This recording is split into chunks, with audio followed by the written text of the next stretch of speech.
हाँ है तो, पर क्यों? मैं खुद वहाँ जाऊँगी, आप मेरी कल की ही टिकट बनवा दीजिए। पर तू अकेली कैसे जाएगी बेटा? कुछ भी हो बाबा, अब मुझे जाना ही पड़ेगा। पता नहीं वो कौन सी मुसीबत में फंसे पड़े हैं। अच्छा ठीक है, तू अम्मा जी को भी साथ लेती जा। इतना कहकर वो बाहर चले गए और दूसरे दिन की गाड़ी से दोनों को जयपुर के लिए रवाना कर दिया। जयपुर पहुंचते ही कविता अपनी अम्मा के साथ प्रेम के घर पहुंची। वहां कोई बड़ा उत्सव था। पूछने पर पता चला कि आज प्रेम के पिताजी अर्थात सेठ जी का जन्मदिन था। कविता बिना किसी को कुछ बोले सीधे बीच महफिल में पहुंच गई और दूर से ही प्रेम को देखते ही सीधे आवाज लगा दी। प्रेम तो उसकी आवाज नहीं सुन पाया, परंतु उसके पिताजी ने उसकी आवाज सुन ली। हाँ बोलो बेटी, तुम्हें किससे मिलना है? प्रेम के पिता ने कविता को ऊपर से नीचे देखते हुए पूछा। प्रेम से। प्रेम से? क्या तुम प्रेम को जानती हो? जी हाँ। कविता की स्थिति देखकर और कुछ लोग जिज्ञासावश उसके आसपास इकट्ठे हो गए। अच्छा बेटी, तुम प्रेम को कैसे जानती हो? जी वो हाँ हाँ, बोलना बेटी कि वो तेरा होने वाला पति है। कविता कुछ बोलती उससे पहले ही अम्मा बीच में बोल पड़ी। अम्मा की बात सुनते ही महफिल में कुसर फुसर होने लगी। सभी को ऐसे देखकर प्रेम के पिताजी कविता का हाथ पकड़कर कोने में ले गए और बोले, ये क्या मजाक है? मैं प्रेम का पिता हूँ और मैंने तो तुम्हें कभी प्रेम के साथ नहीं देखा। फिर अचानक ये बात कहाँ से आ गई? इतना कहकर सेठ जी ने प्रेम को आवाज लगा दी। प्रेम प्रेम प्रेम आते ही कविता को देखकर चौंक गया और उसके साथ बिताए एक एक पल उसकी आंखों के सामने से गुजरने लगे। उसे अपना शादी का वादा भी याद आ गया। कविता को गर्व से देखकर प्रेम को और गहरा धक्का लगा। प्रेम, क्या तुम इस लड़की को जानते हो? इसका कहना है कि तुम इससे शादी करने वाले हो और ये देख रहे हो। सच सच बताओ प्रेम, क्या तुमने ही इसके साथ मुंह काला किया है? बिना डरे सच सच बोलो। प्रेम ने पहले कभी अपने पिता का ऐसा आक्रोशित चेहरा नहीं देखा था। पल भर में ही उसकी नज़रों के सामने से कविता से किया गया वादा एवं अपने पिता का दिल का दौरा, जिसके बाद डॉक्टर्स ने हिदायत दी थी कि इन्हें कोई सदमा नहीं लगना चाहिए, सब नाचने लगे। साथ ही उसे यह बात भी स्मरण हो आई जिसमें उसके पिता उससे कहा करते थे, बेटा पैसा आता जाता रहता है, परंतु मनुष्य के द्वारा कमाई हुई उसके जीवन भर की पूंजी होती है। उसकी इज्जत अगर वह चली जाए तो फिर उम्र भर वापस नहीं आती। प्रेम, तुमने मेरे सवालों का जवाब नहीं दिया। क्या तुम इस लड़की को जानते हो?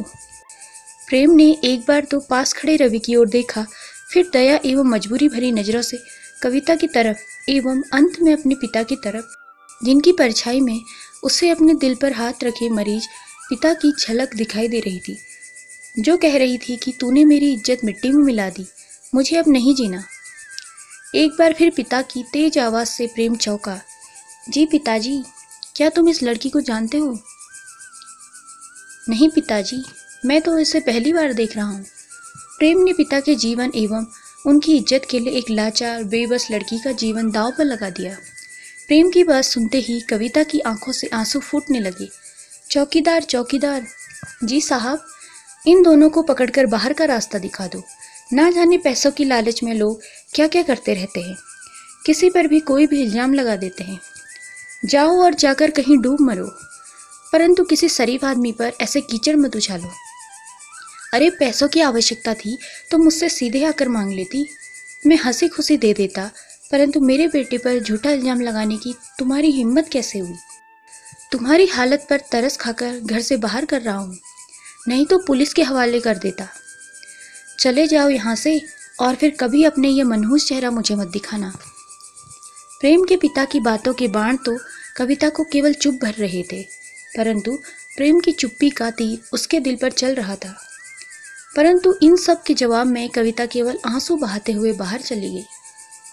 रवि ने सवालिया नजरों से प्रेम की तरफ देखा तो प्रेम ने नजरें झुका ली।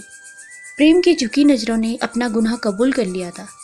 अतः जीवन में पहली बार रवि ने प्रेम का साथ छोड़ दिया और घर से बाहर चला गया।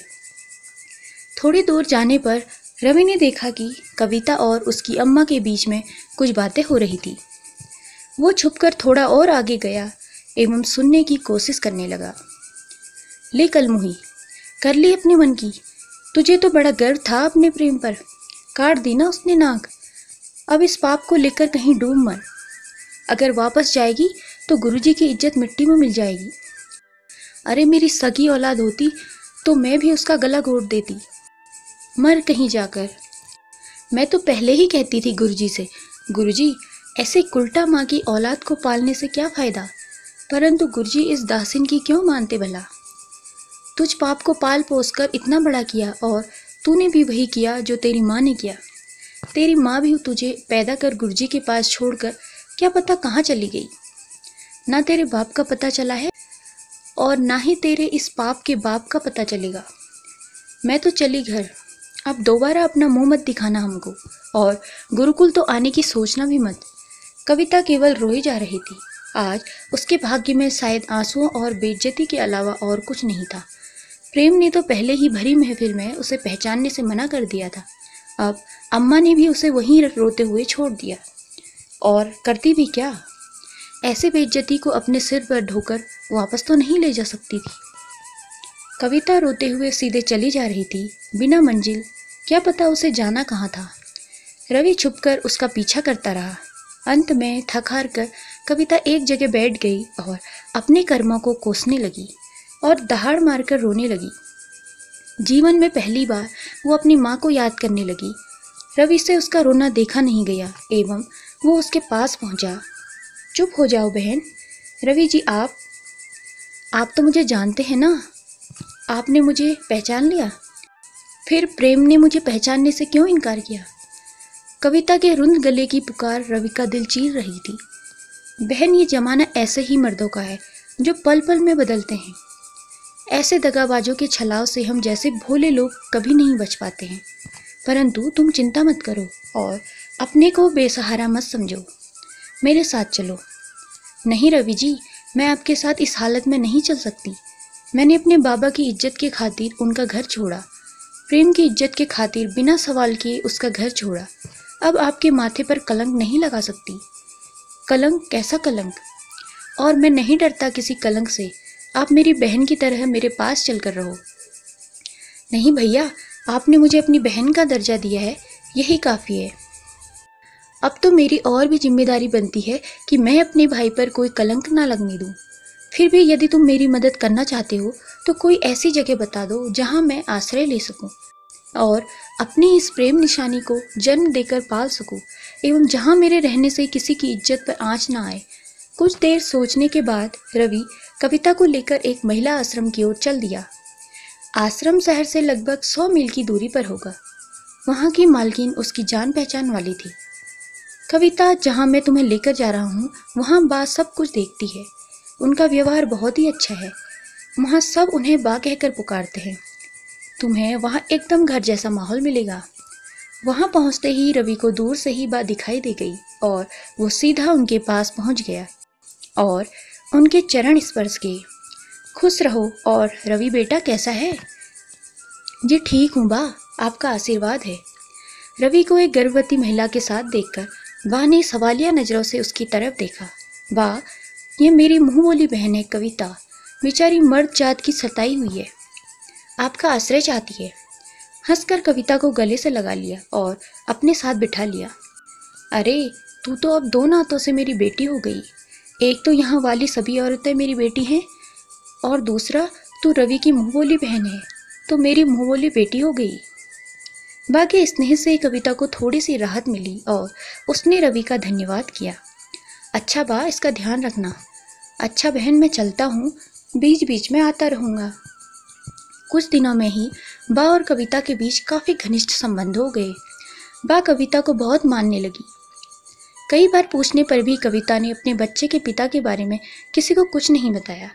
यहाँ तक कि बा को भी यह कहकर टाल देती थी कि वो अपने उस दर्द भले लम्हे को फिर से नहीं जीना चाहती। उसके इस जवाब पर बा भी उससे आगे कुछ नहीं पूछती थी। एक दिन कविता के पूछने पर बा ने बताया कि उसे भी एक आदमी से प्रेम हो गया था और उसके द्वारा गर्भवती भी हो गई थी, परंतु उसने उसे धोखा दे दिया। एक गुरुकुल में उसे आश्रय प्राप्त हुआ और उसने उस गुरुकुल में एक बेटी को जन्म दिया एवं वहीं छोड़कर आ गई। आज तक भी वो अपनी उस बेटी को भूल नहीं पाई है। कहते कहते बार रोने लग गई। बाकी बातों को सुनकर कविता भी रोने लग गई और उसने अपने घर परिवार के बारे में बा को बताया तो पता चला कि कविता बा के द्वारा छोड़ी हुई उसकी अपनी बेटी ही है। दोनों माँ बेटी का मिलन इतने दिनों बाद हुआ था, परंतु दोनों की अवस्था एक जैसी ही थी, अतः न खुश हो पा रहे थे और न ही रो पा रहे थे। उधर कविता को बेइज्जत होकर बाहर निकाल देने के उपरांत प्रेम कभी भी खुश नहीं रह पाया। उस घटना के बाद रवि भी उससे नहीं मिलता था। प्रेम अपने आप को मन ही मन कोस रहा था। उसे रह रहकर कविता की याद आ रही थी। अब तो कविता उसके बच्चे की माँ बनने वाली थी, फिर भी उसने उसको इस स्थिति में अकेला छोड़ दिया। तभी एक दिन राह में वो रवि से टकरा गया। रवि से यह जानकर कि कविता को उसकी अम्मा बीच रास्ते में छोड़कर चली गई थी, प्रेम बहुत दुखी हुआ। परंतु प्रेम के द्वारा बार बार पूछने पर भी रवि ने उसे कविता के बारे में कुछ नहीं बताया। कुछ महीनों के बाद कविता ने एक पुत्र को जन्म दिया। कविता एवं बा के स्नेह में पुत्र बढ़ने लगा। उधर प्रेम कविता एवं अपनी संतान की याद में तड़पता हुआ कमजोर होता रहा। इस बीच कई बार उसके पिता ने उसकी शादी की बात की, परंतु उसने टाल दिया। एक दिन रवि से प्रेम के बदलते रवैये के बारे में हुई चर्चा पर प्रेम के पिता को पता चला कि कविता प्रेम के बच्चे की ही मां बनने जा रही थी एवं प्रेम ने उनकी इज्जत व नाम की खातिर उसे त्याग दिया। इस बात से वो खुद सोच में थे कि प्रेम पर क्रोध करें या उस पर गर्व करें। उन्होंने एक दिन प्रेम से कविता के बारे में विस्तार से बात की, तो जवाब में प्रेम केवल रोता रहा और बार बार कविता का नाम लेकर उससे माफ़ी मांगता रहा। रवि सब कुछ देखते हुए भी उनको कविता के बारे में कुछ नहीं बता पा रहा था, क्योंकि कविता ने उनको कसम दिला रखी थी। एक दिन अचानक प्रेम की तबीयत खराब हो गई। डॉक्टर ने जांच के बाद उसको हवा पानी बदलने को कहा, परंतु प्रेम तैयार नहीं हुआ। रवि को यह एक अच्छा अवसर मिला था जब कसम भी नहीं टूटती और प्रेम को कविता से मिलाया जा सकता था। उसने डॉक्टर की बात का जिक्र करते हुए बाहर घूमने जाने का विचार प्रकट किया, जिसे प्रेम के पिता ने तुरंत स्वीकार कर लिया और प्रेम को भी मजबूरन रवि के साथ जाना पड़ा। घूमते घूमते रवि एक दिन प्रेम को उस आश्रम के रास्ते से लेकर आ रहा था जिस रास्ते में कविता रहती थी। प्रेम उस रास्ते से परिचित था, क्योंकि समय समय पर उसके पिता उसे उस आश्रम में मदद हेतु कुछ दान देकर भेजा करते थे। रवि, क्या यह वही आश्रम है जहां हम अक्सर आया करते थे? और क्या नाम है उनका? हाँ, बा रहती है जहाँ। हाँ, यह वही आश्रम है। तो रोक ना, अंदर चलकर बा का आशीर्वाद लेते हुए चलते हैं। कई साल हो गए उनसे मिले हुए। रवि भी इसी ताक में था, तो वो उसे लेकर आश्रम में चला गया। बा बा। कौन, रवि? हाँ बा, मैं, और देखो साथ में कौन आए हैं। अरे प्रेम बेटा, काफ़ी दिनों बाद आए हो। घर में सब ठीक है ना? तुम्हारे पिताजी कैसे हैं? हाँ बा, सब ठीक हैं। ये बच्चा कौन है बा? बाकी गोद में एक लगभग 2 साल के बच्चे को देखकर प्रेम ने अनायास से पूछ लिया। अरे ये मेरा नाती है और रवि का भांजा। रवि का भांजा? पर जहाँ तक मुझे पता है रवि की तो कोई बहन ही नहीं है। अरे अभी 2 साल पहले ही तो ये अपनी मुँह बोली बहन कवि। अरे कहाँ आप लोग मेरी बहन की बातों में लग गए? बा कुछ खिलाओगी पिलाओगी कि नहीं? चलो अंदर चलते हैं। रवि ने बा की बात बीच में ही काट दी। रवि बा को अलग कोने में ले गया और बताया कि प्रेम ही कविता के इस हालात का जिम्मेदार है एवं अपनी गलती पर पछता रहा है, परंतु अभी उसे कविता के बारे में कुछ नहीं बताया है और वह उसे मृत मानकर चल रहा है। बा ने अपने हाथ से बच्चे को प्रेम के पास बैठाया और रवि को लेकर अंदर चली गई।